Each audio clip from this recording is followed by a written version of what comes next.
अस्सलाम अलैकुम। Welcome back. आप देख रहे हैं समिया ब्यूटी टिप्स। आज की वीडियो में हम जानेंगे कि मुख्तलिफ आम मसाइल में कौन सी ग़िज़ाएँ हमारे लिए फ़ायदा मंद हो सकती है। नंबर 1, कमज़ोर हड्डियों के लिए तुल खाएं। नंबर 2, रोकेओ जिल्द के लिए खीरे खाएं। नंबर 3, याददाश्त कमज़ोर हो तो कद्दू के बीज खाएं। नंबर 4, चेहरे को सेहतमंद और तरोताज़ा रखने के लिए चुकंदर खाएं। नंबर 5, खून की कमी में अनार को अपनी ग़िज़ा का हिस्सा बनाएं। नंबर 6, खून मुदाफ़ियत कमज़ोर हो तो आंवला खाएं। नंबर 7, पेट की खराबी में पपीता फ़ायदा मंद हो सकता है। नंबर 8, गिले की तकलीफ़ में अदरक और शहद इस्तेमाल किए जाते हैं। और नंबर 9, बालों की सेहत के लिए बादाम खाएं।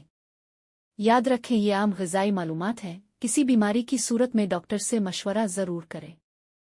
ऐसी मज़ीद आसान और मुफीद ब्यूटी और हेल्थ टिप्स के लिए समिया ब्यूटी टिप्स को फॉलो करना ना भूलें। अल्लाह हाफ़िज़, अपना ख्याल रखें।